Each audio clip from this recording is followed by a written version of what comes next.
నమస్కారం. వారాహి వార్తలు విశ్లేషణ కార్యక్రమానికి స్వాగతం.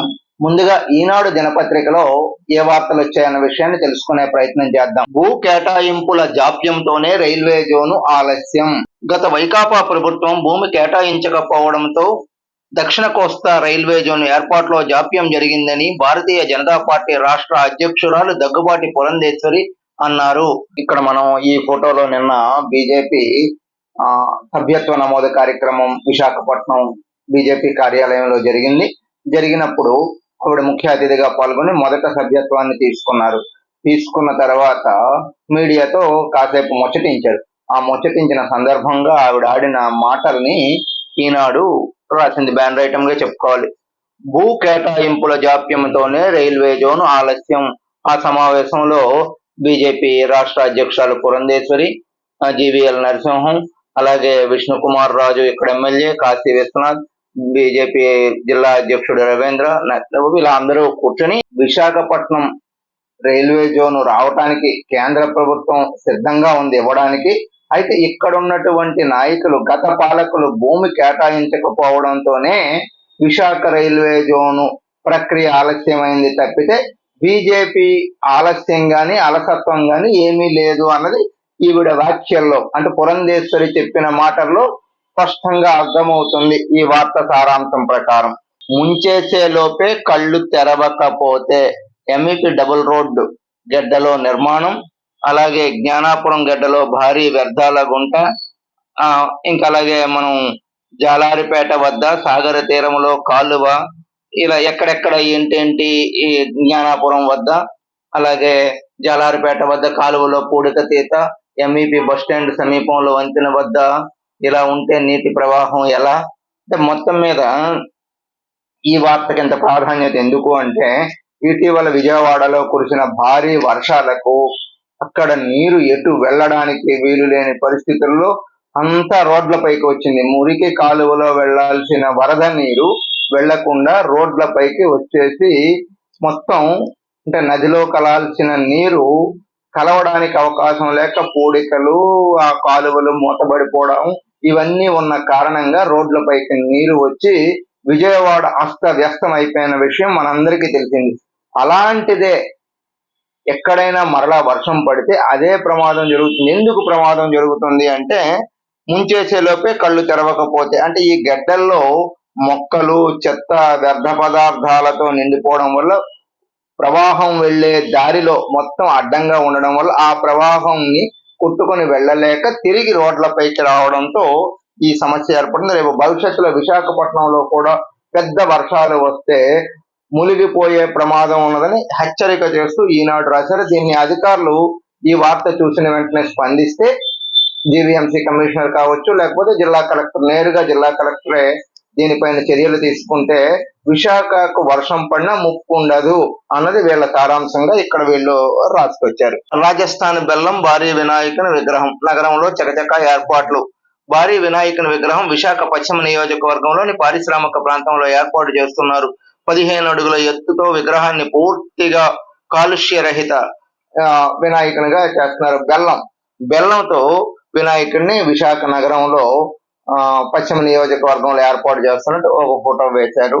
గణేష్ మండపాలకు దరఖాస్తుదారుల వెల్లువ, అంటే ఇక్కడ ఏమైంది, అన్ని వన్ టైమ్ లో ఇచ్చేస్తాము అని చెప్పడంతో అందరూ కలెక్టరేట్ కి వచ్చి అప్లికేషన్ పెట్టుకోవడం చేస్తున్నారు. వినాయక చవితి పర్వదినాన్ని పురస్కరించుకుని జిల్లాలో గణేష్ మండపాలు ఏర్పాటుకు భారీగా దరఖాస్తులు వస్తున్నాయి. కలెక్టర్ కార్యాలయంలో ఆఫ్లైన్ లో దరఖాస్తులు ఇవ్వడానికి మంగళవారం, బుధవారాల్లో భారీగా నిర్వాహకులు తరలి వచ్చారు.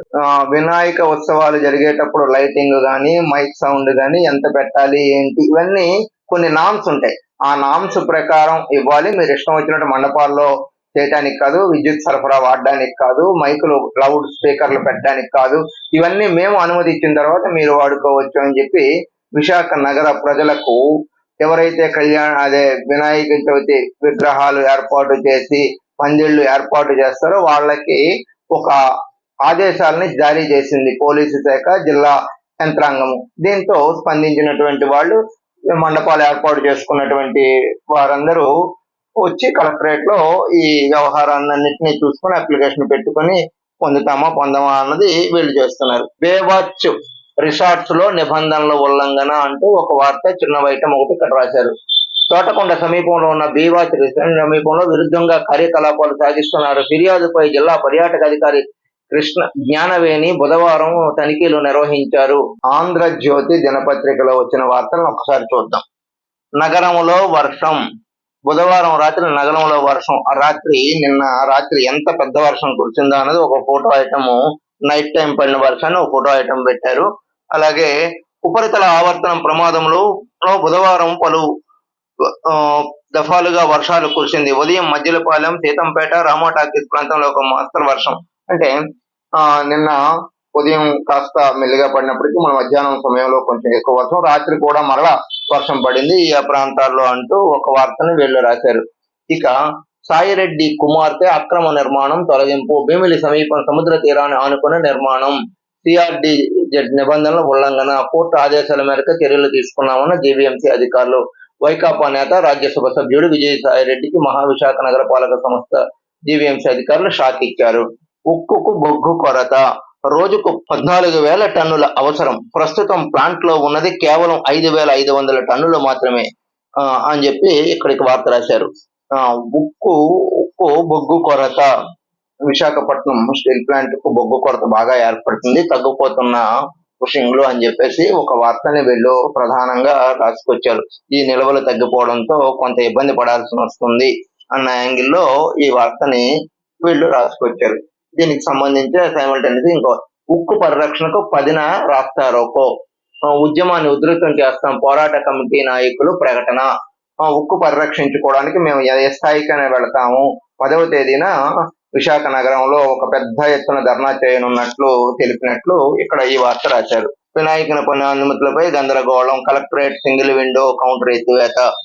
ఇందాక మనం చెప్పుకున్నట్టు వినాయక చవితికి సింగిల్ విండో పథకం మీద అనుమతులు ఇస్తామని చెప్పినటువంటి సర్కారు అయితే జిల్లా యంత్రాంగం, హోంమంత్రే నేరుగా చెప్పారు. అయితే ఇప్పుడు అది కాస్త ఇబ్బందికరంగా ఉంటుంది, సకాలంలో ఇవ్వలేకపోతున్నాం కాబట్టి సింగిల్ విండో పథకాన్ని ఎత్తివేస్తున్నట్లు మళ్ళా ఆన్లైన్ లో దరఖాస్తు చేసుకోవాలి అన్న విధంగా వీళ్ళు ఒక వార్తని ఇక్కడ రాశారు. ఎర్రమట్టి దెబ్బలు రక్షణ గోడ. పశ్చిమ ఉత్తర దిశలో నిర్మించాలని బయోటెక్నాలజీ సర్వే ఆఫ్ ఐడియా సూచన అంటూ ఒక వార్తను వీళ్ళు రాసుకొచ్చారు. భౌగోళిక వారసత్వ సంపద పరిరక్షణ బాధ్యత పర్యాటక శాఖకు అప్పగింత. ఆక్రమణలపై త్వరలో నివేదిక. మళ్లీ సర్వే చేయించాలని కోరుతున్న భీమిలి బిల్డింగ్ సొసైటీ. అంటే ఎర్రమట్టి దెబ్బల రక్షణకు గోడ. ఆంధ్రప్రదేశ్ లో కాకుండా ప్రపంచంలోనే విశాఖ ఎర్రమట్టి దెబ్బలు ఒక ప్రాచుర్యం పొందినటువంటి పర్యాటక ప్రాంతం. ఆ పర్యాటక ప్రాంతాన్ని ఇటీవల కొన్ని ఇబ్బందులు కూడా జరిగాయి, ఎవరెవరో తవ్వేస్తున్నారు ఇవన్నీ చెప్పి గతంలో మనం ఈ విశ్లేషణలో మాట్లాడుకున్నాం. కానీ ఇప్పుడు ఎర్రమట్టి దెబ్బలకు రక్షణ గోడ కంపల్సరీ ఉండాలి అన్నది సర్వే చేయించాలని కోరుతున్నారు. ఎవరు? అక్కడ ఉన్నటువంటి భీమిలి బిల్డింగ్ సొసైటీ వాళ్ళు దీన్ని అభ్యర్థన ఇచ్చారు. దాంతో స్పందించినటువంటి వారు ఇది కంపల్సరీ చేయాల్సిన అవసరం ఉంది, పర్యాటక ప్రాంతమైన భీమిలి ఎర్రమట్టి దెబ్బలు కాపాడాల్సిన బాధ్యత ప్రభుత్వము జిల్లా యంత్రాంగంపై ఉంది అన్నది. ఇలా కాపాడాలంటే రక్షణ కూడా కంపల్సరీ అన్నది వీళ్ళ వార్త సారాంశంగా రాశారు. బేవాచ్ ఇష్టారాజ్యం. రూములు నిర్మించి అడ్డగోళ్లు వసూళ్లు. పర్యాటక శాఖకు చెందిన ఆస్తులను కొందరు వైసీపీ నేతలు అక్రమార్జులు అడ్డంగా మార్చుకుంటున్నారు. గత 5 ఏళ్లుగా ఇష్టారాజ్యంగా వ్యవహరించిన వారు ఇప్పుడు అదే పందాలో కొనసాగుతున్నారు అన్నది ఒక రాశారు. భీమిలి ఏరియా ప్రాంతంలో సముద్రం పక్కన స్థలం ఆక్రమించేసి వీరు నిబంధనలకు తిలోదకాలు ఇచ్చేసి రూములు నిర్మించి అడ్డగోలుగా వ్యవహారం చేస్తున్నారు. గతంలో వైసీపీలో ఉన్న నాయకులే ఇప్పుడు వారే మళ్ళా తిరిగి అదే కూటమి ప్రభుత్వం ఏర్పడినప్పటికి కూడా ఇలాంటి దందాలు ఆగట్లేదు, దీనిపైన పర్యవేక్షించాల్సిన అవసరం ఉన్నది అని చెప్పేసి ఇక్కడ వీళ్ళు రాసుకొచ్చారు. ఇది అంటే రూములు ఇచ్చి సముద్రం పక్కనే ఒక చిన్న గుడిసెల్లాగా ఒక రూములు ఏర్పాటు చేసి అద్దెలకు ఇవ్వనున్నారు. ఇది అక్రమ ఆర్జన అన్నది ఈ సారాంశంగా వీరు ఇక్కడ రాసుకొచ్చారు.